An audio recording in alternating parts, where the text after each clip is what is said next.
আসসালামু আলাইকুম সুপ্রিয় দর্শক, এক নতুন রেসিপিতে আপনাদের সবাইকে স্বাগতম। আজকে আমি তৈরি করে দেখাবো কোনো রকম ফুড কালার ছাড়াই ড্রাগনের খোসা দিয়ে পারফেক্ট একটা ভীষণই মজার ডেজার্ট। তা চলুন আমি এই ডেজার্টটি কীভাবে তৈরি করেছি সেটা আপনাদের মাঝে শেয়ার করি। ভিডিওটি ভালো লাগলে একটি লাইক দিয়ে চ্যানেলটি সাবস্ক্রাইব করে পাশে থাকা বেল আইকনটা ক্লিক করে রাখবেন, যাতে করে এরকম সহজ এবং নতুন রেসিপি আপলোড করা মাত্রই আপনার কাছে নোটিফিকেশান পৌঁছে যায়। প্রথমে আমি এখানে নিয়ে নিলাম হাফ লিটার পানি, সাথে দিয়ে দিচ্ছি হাফ কাপ চিনি এবং দিয়ে দিচ্ছি হাফ চা চামচ আগার আগার পাউডার। চিনিটা আপনারা কমিয়ে কিংবা বাড়িয়ে দিতে পারেন আপনাদের পছন্দ মতো। আর অবশ্যই আগার আগার পাউডারটা খুব একটা ভালো ব্র্যান্ড দেখে নিতে হবে, তা নাহলে কিন্তু আপনাদের জেলোটা তৈরি হবে না। যখন এই পানিটা খুব সুন্দরভাবে বলক উঠে আসবে তখনই আমি দিয়ে দেব ড্রাগনের যে খোসাটা থাকে, সেই খোসা থেকে এক টুকরো আমি এখানে দিয়ে দিচ্ছি। এটা কিন্তু কোনো ফুড কালার এখানে ব্যবহার করব না, এই ড্রাগনের এই খোসাটা দিয়ে কিন্তু খুব সুন্দর একটা কালার চলে আসবে। এখন আমি এই পানিটা ফোটা পর্যন্ত এই ড্রাগনের খোসাটা দিয়ে আমি এটাকে ভালোভাবে নেড়েচেড়ে মিশিয়ে দিচ্ছি। দেখতেই পাচ্ছেন খুব সুন্দরভাবে কিন্তু কালারটা চলে এসেছে। এভাবেই কিন্তু কিছু সময় নাড়াচাড়া করলে এই খুব সুন্দরভাবে কালারটা পানির সাথে মিশে যাবে। আপনাদের যদি বেশি প্রয়োজন হয় কালারটা আরও ডার্ক করবেন, তাহলে কিন্তু আরও 2-3 টুকরা এই ড্রাগনের খোসাটা দিয়ে দিতে পারেন। এই তো আমি খুব সুন্দরভাবে যখন 2 থেকে 3 মিনিট জাল করা হয়ে গেছে, কালারটাও কিন্তু আরও অনেকটা চেঞ্জ হয়ে গেছে। দেখতেই পাচ্ছেন এই হালকা পিঙ্ক কালারটা কিন্তু দেখতে অসাধারণ লাগছে। এখন কিন্তু আমি ড্রাগনের যে খোসাটা থাকে এই অংশটা কিন্তু আমি এখন উঠিয়ে নেব। তারপর আমি চুলা থেকে নামিয়ে এটাকে রেস্টে রেখে দেব ঠান্ডা হওয়ার জন্য। এখন আমি অন্য একটি কড়াইতে বসিয়ে দিলাম কিছু সাবুদানা।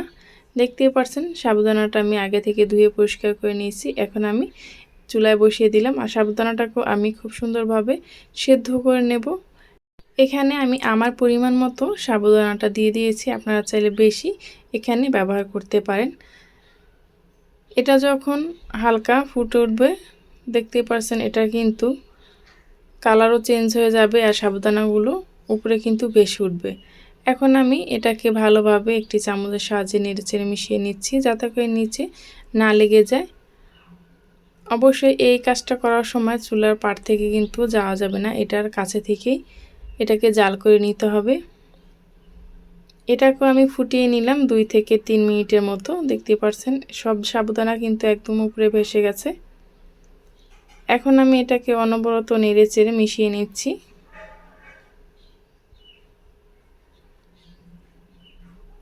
এই তো সাবুদানাটা কিন্তু আমার সেদ্ধ হয়ে গেছে। এখনও আমি এটাকে একটি ছাঁকনিতে ছেঁকে নেব।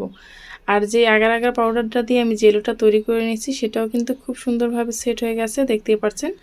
এখন আমি এটাকে ছোট ছোট টুকরো করে কেটে নেব। আপনারা চাইলে আপনাদের পছন্দ মতো টুকরো করে নিতে পারেন। আর খুব সহজেই কিভাবে একটা ডেজার্ট আইটেম তৈরি করা যায় সেটা আপনাদের মাঝে শেয়ার করলাম। এখন আমি এই জেলোটা দিয়ে সাবুদানার সাথে ড্রাগনটাকে মিশিয়ে, এই তো দেখতে পাচ্ছেন আমি ড্রাগনটাকে ছোট ছোট টুকরো করে কেটে নিয়েছি। এখন আমি একটি বাটিতে নিয়ে নিচ্ছি আগে থেকে তৈরি করা যে জেলোটা আমি রেখেছিলাম সেটা। এখন এর ভেতরে দিয়ে দেব কিছু সাবুদানা আর সাথে দিয়ে দিচ্ছি আমি যে ড্রাগনটা কেটে রেখেছিলাম সেটা।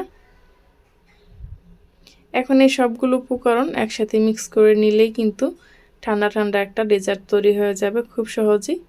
আর এটা কিন্তু খেতেও ভীষণই মজা। এই পর্যন্ত যারা আমার সাথে ছিলেন তাদেরকে জানাই অসংখ্য ধন্যবাদ। পরবর্তী ভিডিও নিয়ে আসা পর্যন্ত সবাই ভালো থাকবেন, সুস্থ থাকবেন। আল্লাহ হাফেজ।